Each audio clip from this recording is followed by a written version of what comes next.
We're going to be talking about Ukraine this time. We're moving away from the Scandinavian countries, talking about Norway, Sweden, Finland, Iceland.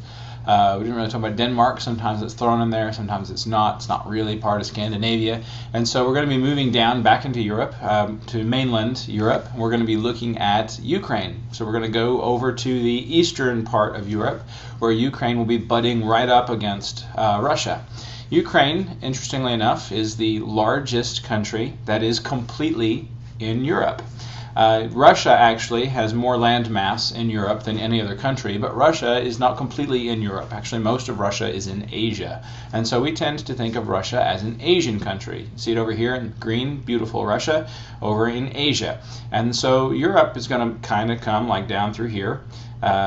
The actual official division or demarcation of Europe, although I don't know how they figure out exactly where that is. I think they split it along a mountain range over here.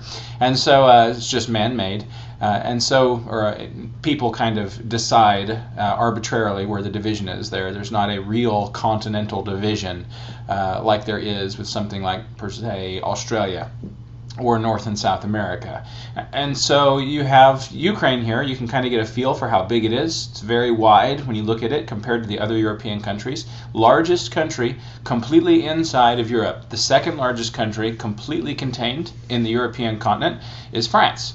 And so Ukraine and then France. If you count Russia, actually it's Russia, Ukraine, France. So Ukraine, pretty big country. It's around 220 or so thousand miles, 223, I think, something like that, exactly 1,000 miles.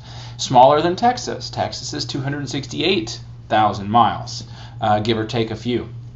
And so Texas, if it were part of Europe, Texas would be the largest country in Europe. It just gives you an idea for how big the United States is compared to other countries, how big the United States is compared to other continents, especially Texas. I mean, Texas is just huge. Texas would be the largest country in Europe if it were over there and part of that. Okay, so Ukraine here, over on the eastern part of Europe, it's going to kind of be like a buffer up against Russia, keeping Russia out of the rest of Europe. And so you're going to have a lot of NATO nations over here who are taking their stand against the old communist country Russia, which isn't really communist anymore. But that's kind of going to be where there's a division of power down through here. And there's going to be a lot of conflict historically in this region because of differing political ideologies.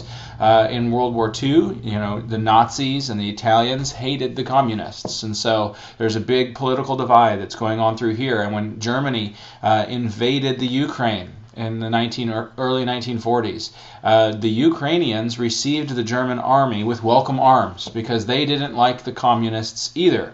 And so there's going to be a lot of tension in this region historically.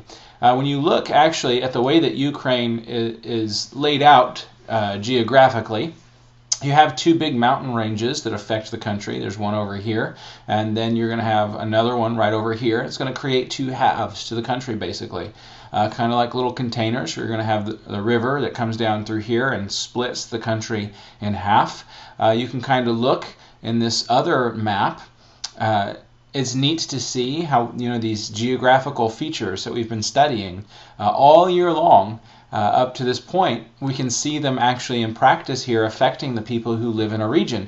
Now down here, these blue cut parts of Ukraine are areas where people have Russian as their native language. And so what you're going to see is this division between these two mountain regions, by and large, has kept people groups or cultures separate in the Ukraine. Not completely, because people are going to travel back and forth. In particular, as you go along this valley here, there's going to be increased travel. But the river here almost acts as a dividing line between the two halves of Ukraine. And down here along the coast, you don't see it so much, simply because people have access to the southern part of Ukraine via the Black Sea. But those mountain ranges with that valley in the middle act like a dividing region or dividing line between the country, and you're going to have people with more of a Russian heritage on one side and people who are not Russian on the other. And so it's going to be interesting to see how that affects the people, especially today with all of the unrest that is going on over in Ukraine. In fact, there was an attack recently this week in this country right here in Donetsk. There are some rebels or some insurgents who have taken an airport in Donetsk, and they were actually fighting there earlier today. And so this division here is very significant to world history, to world geography, and to the people who live in Ukraine. It's going to affect their daily life. And before we continue talking about Ukraine, we're going to have a quiz over the stuff that we talked about last time. All right, last time we looked at Finland. It's going to be the last Scandinavian country that we look at. Here's right here is a picture of Finland, or a map of Finland. You can again notice that it's butting right up against Russia. Lots of these countries that border Russia at various periods in time throughout their history have been attacked by Russia or have had wars with Russia, and Finland is no exception. Finland fought Russia in World War II and kind of mopped the floor with the Russian military, and so the Russians, after a while, didn't feel like fighting with the Finns anymore. And so we're going to have our quiz over Finland. These are the questions that we're going to go over. Go over them one at a time, so get a piece of paper out and make sure that you are pausing the video if somebody needs extra time, so make sure that somebody gets ready for that. The first question is, what is the capital of Finland?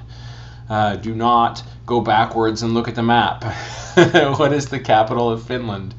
All right, second question. What kind of government does Finland have? The study of geography is not just the study of formations or places and maps, but it's the study of people and cultures. And so what kind of government does Finland have? It's going to be similar in respects to other Scandinavian countries with a couple of key differences. So in your description of what kind of government Finland has, make sure and not only note the characteristics of Finland's government, but what is different between Finland's government and per se, like Norway or Sweden per se. Okay. So after you describe that, describe the population of Finland. What language do most of the people in Finland speak? That would be something that you'd want to put in that answer. How many people are in Finland? There are a lot of people, a little bit of people. Where do most of the people live in Finland? Is it sparsely populated or is it densely populated? Is most of the population found in rural regions, or is most of the population found in metropolitan or urban regions? And so just all these generic or all these general factors that you might think of when you're trying to describe a people group, that's going to be part of your question. Describe the population of Finland. Then describe major geographical features of Finland. You're looking at some in the picture on the right. Those are some major geographical features of Finland. So make sure and describe what Finland looks like. Make sure and remember to include a description of all of Finland. There is a circle that some of Finland is above and some of Finland is below. So what kind of geographical features are you going to find in that? And remember, part of Finland, when you're describing Finland, is very different from the rest of Scandinavia. The rest of Scandinavia is very hilly, very mountainous, and there's parts of Finland that are very different from that. Just make sure and describe those things.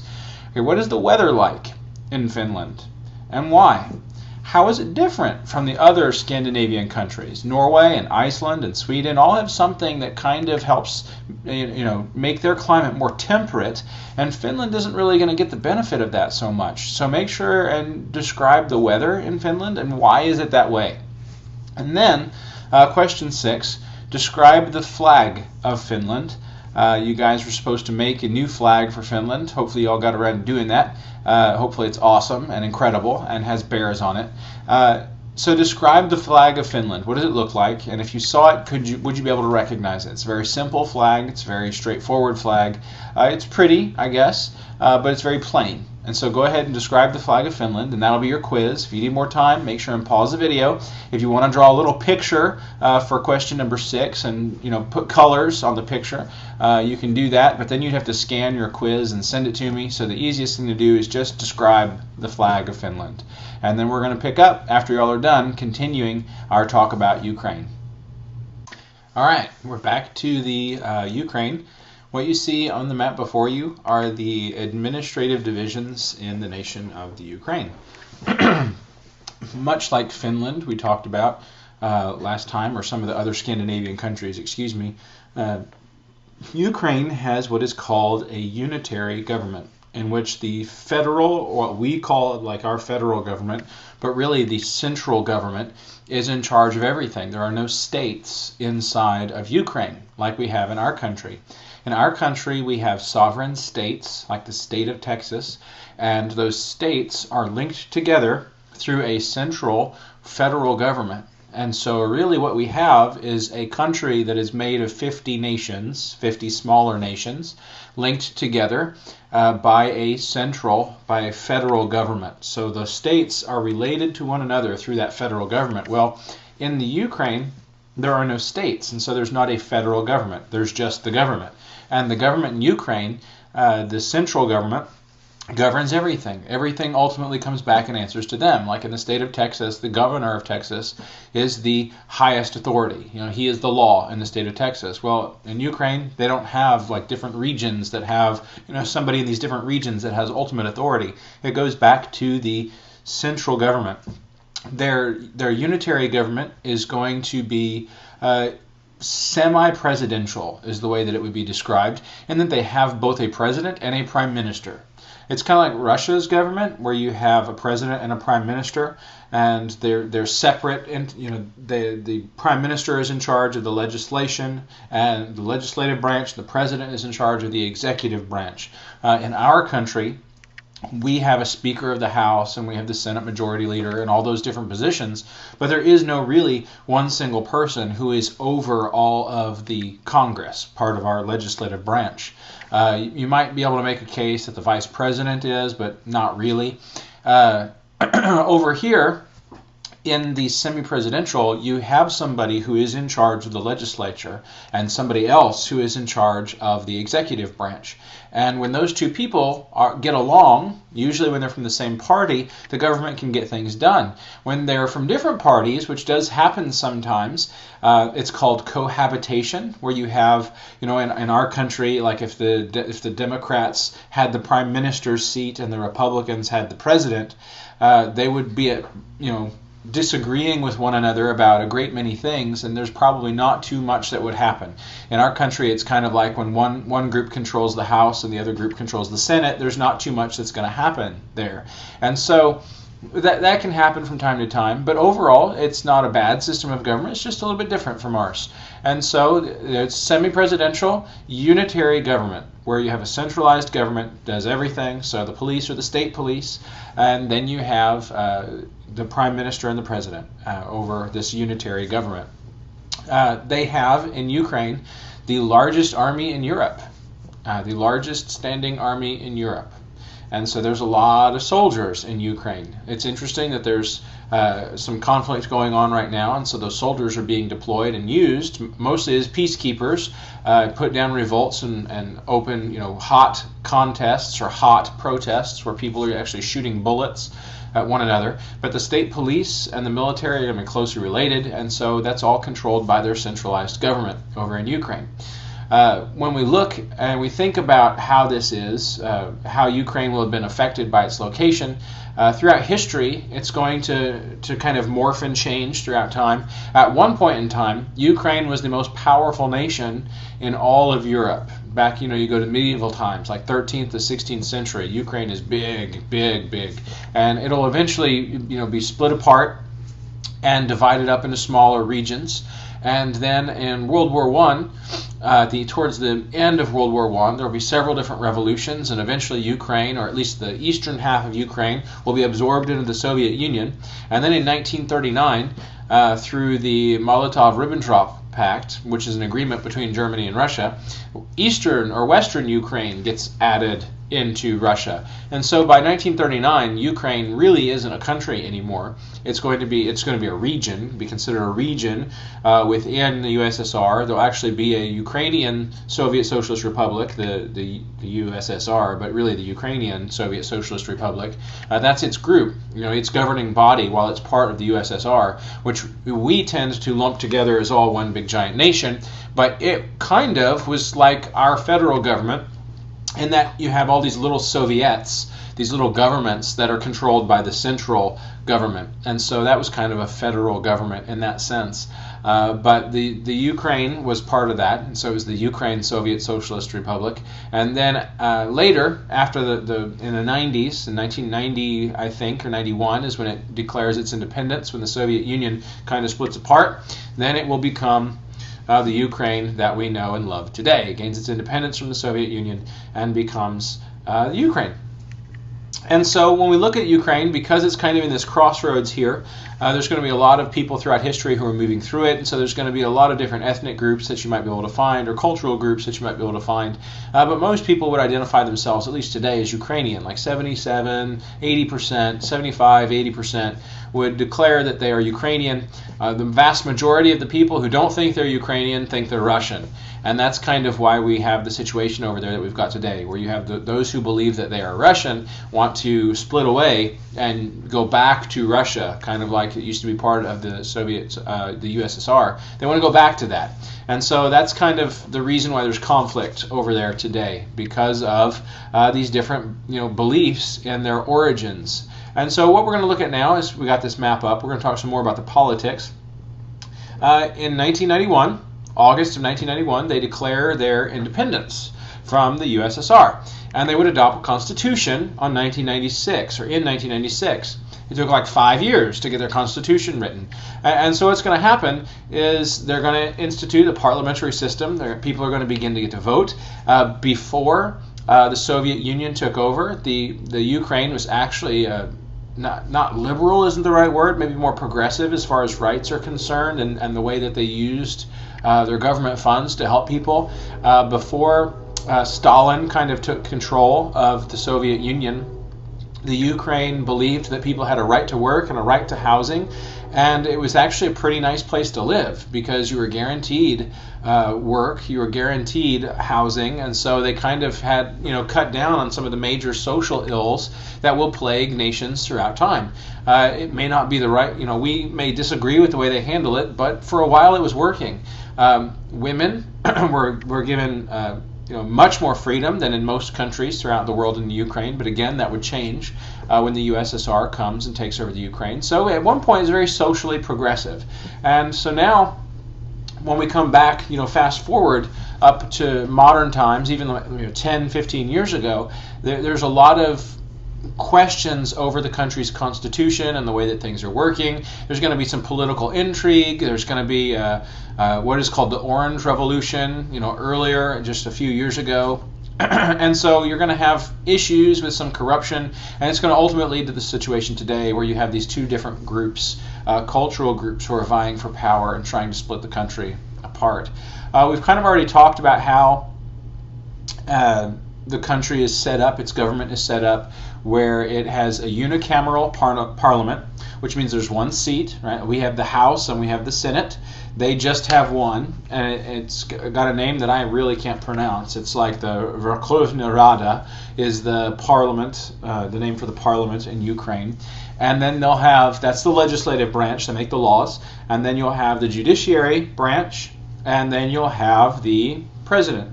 And the way that the president and the prime minister are going to kind of interact is the president will be popularly elected. The people all vote for the president. The people all vote for their own ministers. The ministers will select the prime minister. The president then will get to have a cabinet, just like our president has a cabinet. But the cabinet will be more involved in Ukrainian politics than ours is, where the president's cabinet in the United States is more like a group of advisors who help him out. It's not unimportant, but they're not directly involved necessarily in the governing of the country like they are over in Ukraine. And so what happens then is the parliament has control over the president's cabinet. And any time that the president or the parliament doesn't think that the president and his cabinet are doing a good job, they can effectively do what is called a vote of no confidence, which is they can say, we don't think y'all are doing a good job, and they can remove his cabinet and then put different people in. And so that's kind of a way that they can balance one another, that the legislative branch can kind of keep an eye on the president, and the president doesn't have to enact the things that the legislature does. And so very much like we have checks and balances in our government, their system is designed to do kind of the same thing. They're going to have several different parties throughout the Ukraine, political parties, just like we do, and they'll often create coalitions or blocks. We don't use the word block in our country because it's very reminiscent of communism when we talk about Soviet blocs, and so we don't use that word very often to talk about politics in our country. But it's not a bad description where you have divisions within a political party that really perhaps are parties themselves.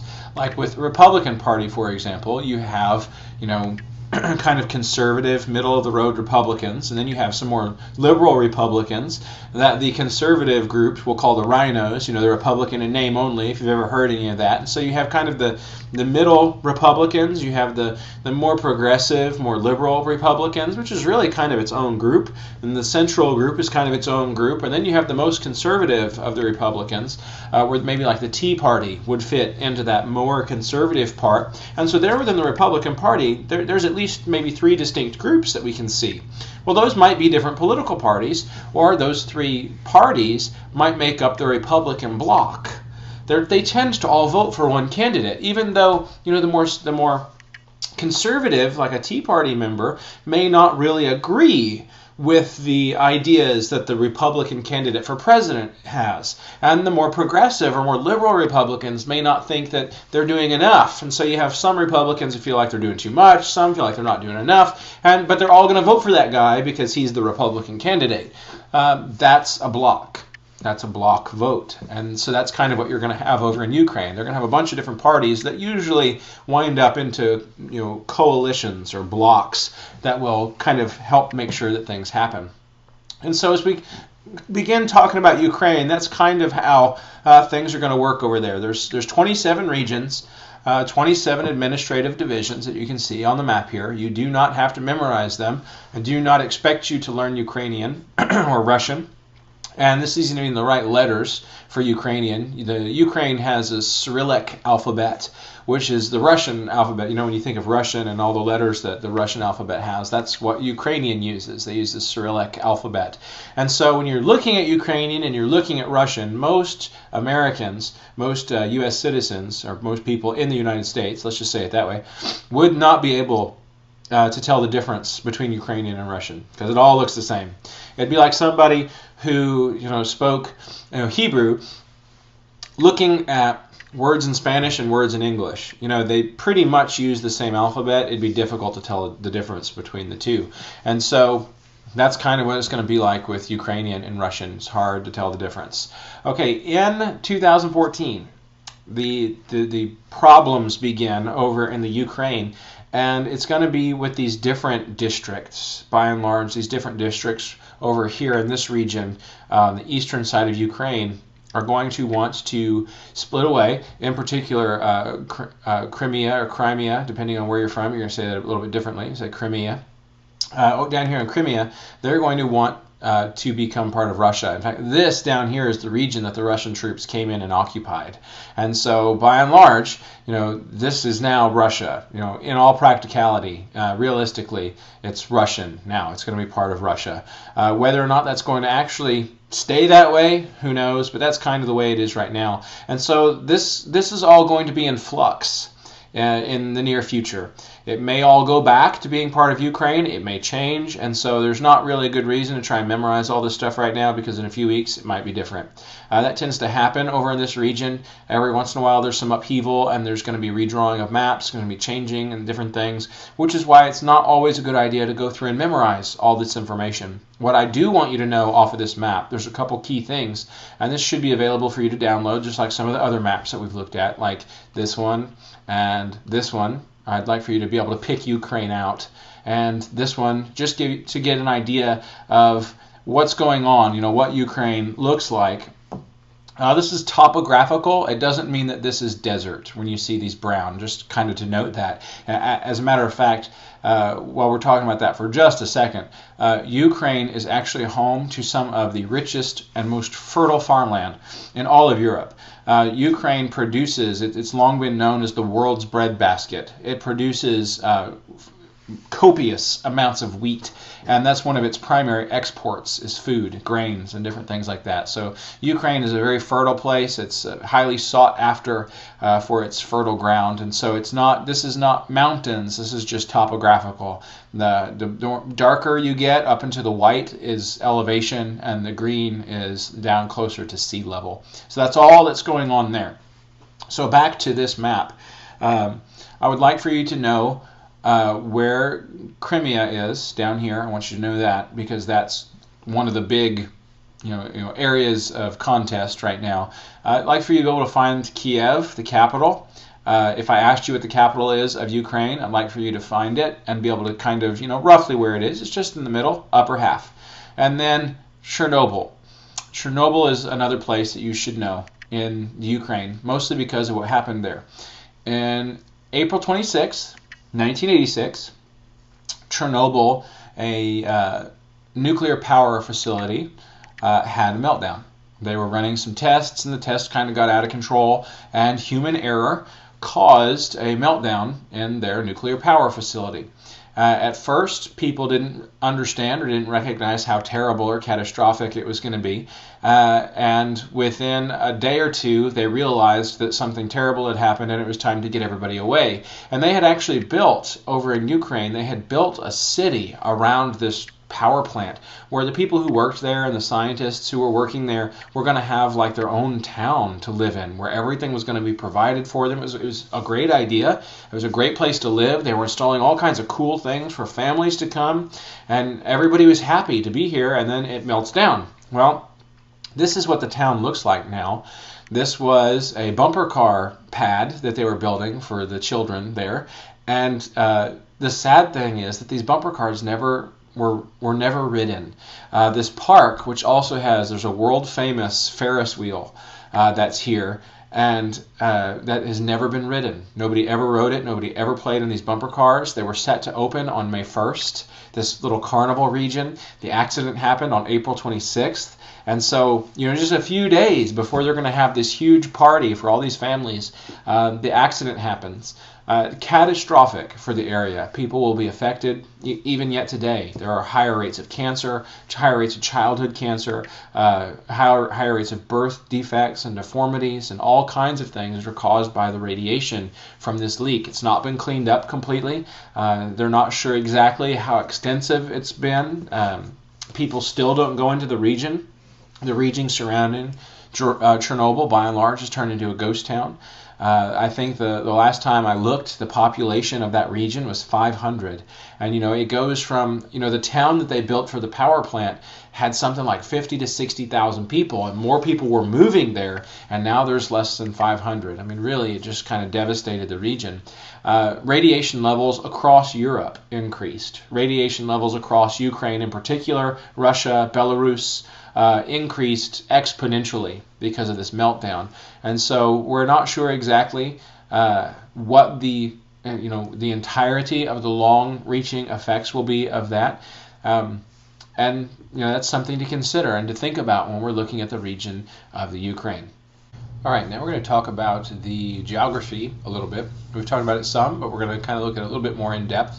We talked about how there's around 230,000 square miles in Ukraine. It's the biggest country. That's all inside of Europe. It's got a coastline that's about 1,700 miles long. So there's quite a bit of coastline. Almost as much as some of those Scandinavian countries, but not, they will have more coastline because they're going to have a lot of fjords and little islands and things like that. But when you look at a map, we're dealing with quite a bit of coastline here in Ukraine. Ukraine is the 46th largest country in the world. So the second, or the largest country that's just in Europe, is only 46th largest in the world. So the countries in Europe are on the smaller side compared to other countries that are much bigger. The landscape in the Ukraine is going to have lots of plains. We already talked about how there's a giant, it's the world's breadbasket is what people will call it. There will be some plateaus. There's going to be a big river, the Dnieper River. There's going to be lots of mountains over in the west, over in the Carpathian mountain range. There's some steppes, some mountainous regions over in the east. And so there's the Crimean Mountains are going to be down in Crimea. And so there's a lot of diversity here as far as the geography is concerned. The Ukraine is also going to have a number of highland regions, so like when you think of Scotland, what Scotland kind of looks like. You can see the picture here over in the Carpathian National Park in Ukraine. It looks like it could be right out of Scotland. You know, if you think of movies where they've shown you pictures of Scotland, that's kind of what it looks like. It's just absolutely beautiful to go in these different regions and look at them in the Ukraine. There's going to be parts of the Ukraine that get snow. There's going to be parts that don't. Anytime you have mountains, typically you're going to have snow unless you're in a very, very arid or very, very hot region. You go towards the south and you look at the landscape here, and it doesn't look quite as lush down in the south. It's actually kind of interesting that as you go to the north, you get more rain. They're going to get like 45, 50 inches of rain a year, which is quite a bit, but that's why they're able to grow so much grain. They get lots of rain, right? There you go. As you go further south, they get less rain. In fact, down in Crimea, they're only going to get about 15 to 20 inches of rain. So that's quite a bit of difference. And it's not really what you'd expect for a region that's right along the coast. But apparently down there in the Black Sea, it doesn't rain very often. The temperatures are going to range differently as well. You go up to the northern part or up into the regions that are up and towards the mountains, you're going to get down in the winters, you're going to get down, to the 20-degree marks on cold days. But the average temperature is going to be, in the 30s and the 40s. Further south, it's less cold. The average temperature will be in the upper 40s, low 50s. And in the wintertime or in the summertime, it's going to be a lot like Texas, the Ukraine. So you're going to have some pretty warm temperatures, maybe not as hot as we're going to get in Texas, and we're going to get some mild winter temperatures. And so the weather over in the Ukraine is very much like Texas. And in Texas, you also see a lot of diversity in rainfall too. There are regions in Texas that get a great deal of rain. And then you got to West Texas, the arid or desert regions, and they get very little rain. And so other places are like that too. There's a wide diversity as far as climates are concerned.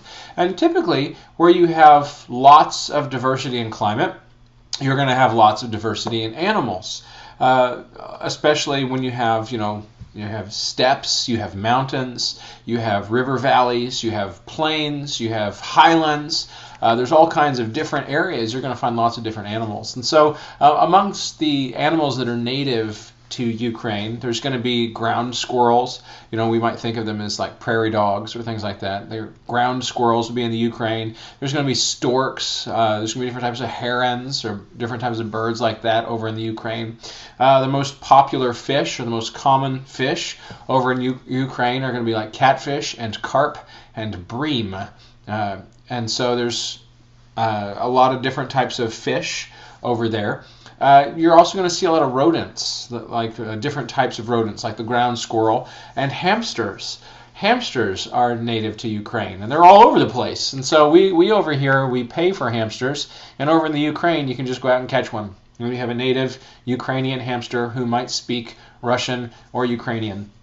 There's lots of different types of plant life in the Ukraine, and just like anywhere else you're going to go, there's going to be a variety of fauna or flora depending on the climate that you're in within the country. Interestingly enough, there's quite a bit of different types of fungi found in the Ukraine. There's over 6,000, almost 7,000 different species of fungi, which is pretty interesting that there's quite a bit there. And again, you're going to have variety in temperature, you're going to have variation in rainfall, you're going to have variation in snow. There's just going to be lots of differences because there's so much geographical difference in the country. And so it's kind of neat to think that there's so much difference in a country like Ukraine, and we have those differences over in Texas too. It's not like in Kansas where it's almost all flat and it's open. There's going to be a lot of differences in the Ukraine. So it's a neat place to visit, it's a neat place to see, and a lot of people like to go there and check it out. Okay, we're going to finish up by talking about the economy in Ukraine. Um, During the Soviet era, during the USSR, the Ukraine had the second largest economy in the Soviet Union. It's very important. There's lots of trade going through the ports there, which is one of the reasons why Interest is so interested in getting it back. They want, or they like that access in the Black Sea, the fertile areas. There's also a lot of technology that goes on in the Ukraine. The Ukraine is invested heavily in aerospace and science and engineering and other aspects of technology. The Ukraine is home to the largest nuclear power plant in Europe, and it is an energy exporting nation, which means they make more energy than they use. Almost 5% or so of the energy that they produce, they export. So rather than most other nations which rely on importing energy, the Ukraine is exporting it. Some cool things about Ukraine. They are highly involved, as we may have already mentioned, in the aerospace industry. They have launched well over 100 of their own satellites or missions into space. They're involved in the European Union's research and space exploration programs. They also have a large market share over in Europe, in particular, in aerospace and constructing planes and military planes, but in particular, civilian or commercial airliners. Some of their commercial jets are the largest in the world. Their most famous plane is called the Antonov AN-225, and it has the longest wingspan, or the largest wingspan of any aircraft in operational service. And so we talk about some of the jets that we build being big. Well, Ukraine builds bigger jets. So it's pretty interesting to just see, what the country does and what they're known for. They have a pretty good distribution of wealth. You can see over here the salaries are mostly over in the western part, or the eastern part of the nation. This is where a lot of the technological innovation is coming from, but in particular here around the capital in Kiev, and in the region up where Chernobyl is, actually, because there's a lot of science and research that goes on in this region. And so there's this pretty good economy over in the Ukraine when we look at what's going on and what they deal with and what they continue to export. They also are heavily involved in transportation industry. They export trains. We typically don't think of a nation being a large exporter in trains or train materials, but Ukraine is. They utilize rail transport heavily within the Ukraine, and so they are on the leading edge of design and engineering and research when it comes to rail transport or rail travel. When it comes to other things like the internet, if you're outside of the technological centers, there's not a lot of internet access. There's not a lot of technology necessarily outside of the bigger cities, but that's changing and growing. And they're beginning to expand internet service throughout the nation. And actually, in the past few years, they have done a very good job of getting high-speed internet access to different regions in the country.